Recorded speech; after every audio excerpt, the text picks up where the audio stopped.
La guerre. C'était la guerre. Tous les matins, les hommes partaient au champ de bataille. Ceux qui revenaient le soir portaient les morts et les estropiés. C'était la guerre depuis si longtemps que personne ne savait pourquoi elle avait commencé. Victor II, roi des Rouges, comptait et recomptait les soldats de son royaume. 10 plus 20, voilà qui nous fait 30. J'en ajoute encore 50. 80 hommes. 80 hommes, mais ce n'est pas assez pour gagner la guerre. Et il se mettait à pleurer. Heureusement pour lui, Victor II, roi des Rouges, avait un fils qui s'appelait Jules. Jules entrait dans la salle du trône et il disait « Courage, papa !» Et le roi reprenait courage. Armand XII, roi des Bleus, avait lui aussi 80 soldats et un fils. Mais lorsque Armand XII se désolait, ce fils-là ne trouvait rien à dire. Le fils d'Armand XII s'appelait Fabien et il ne s'intéressait pas tellement à la guerre. À vrai dire, il ne s'intéressait à rien. Il passait ses journées dans le parc, assis sur une branche. Un jour, Fabien reçut une lettre du prince Jules. « Nos pères n'ont presque plus de soldats, alors si tu es un homme, prends ton cheval et ton armure. Je te donne rendez-vous demain matin au champ de bataille. Nous nous battrons en duel, et le gagnant du combat gagnera en même temps la guerre.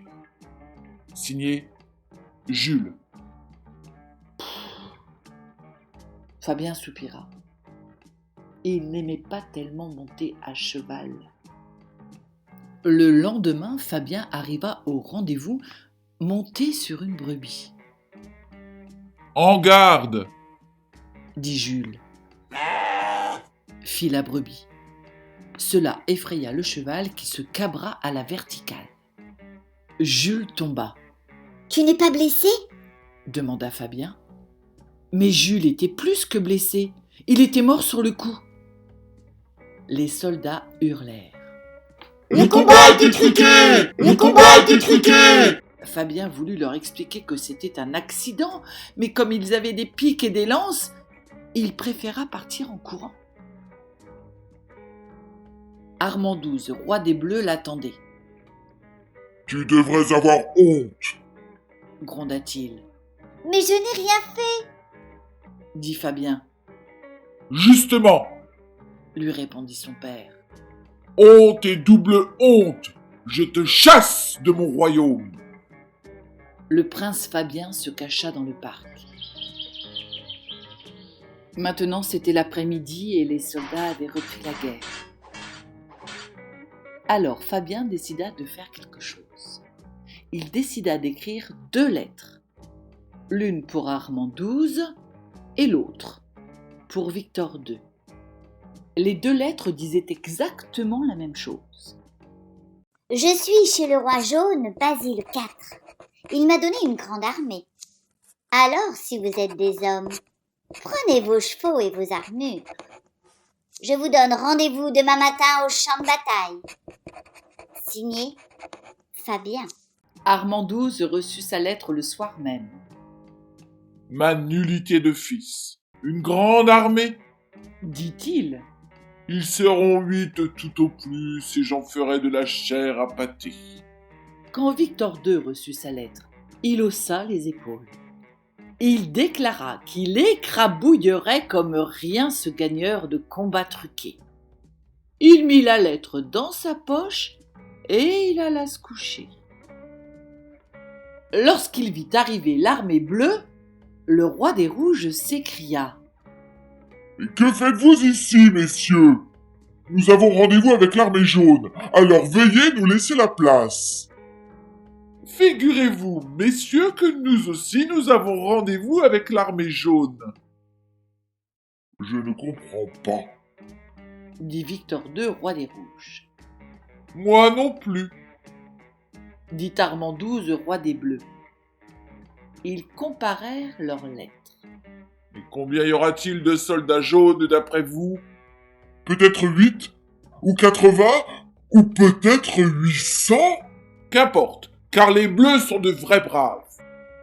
dit Armand XII.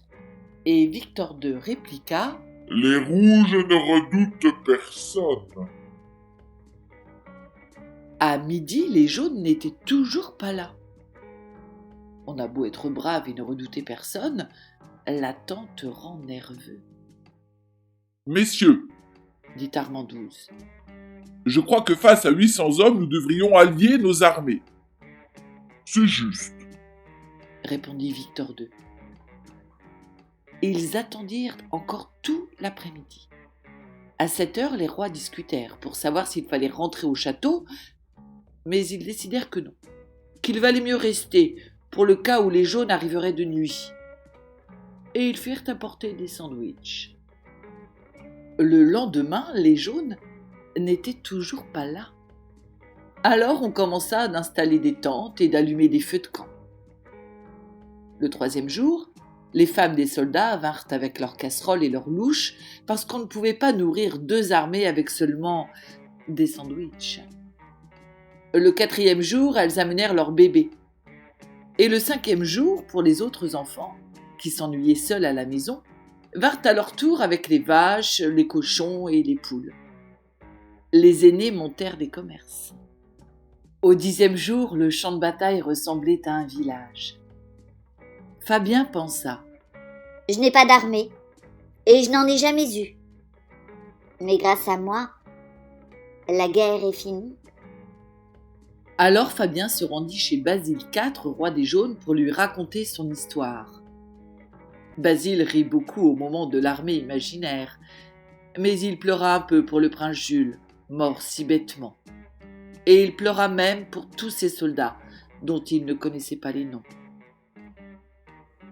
Basile IV trouva que Fabien était le plus malin, et aussi le plus sage.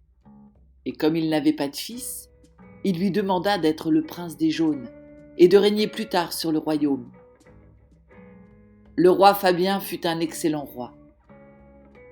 Et bien sûr, sous son règne, il n'y eut jamais la moindre guerre.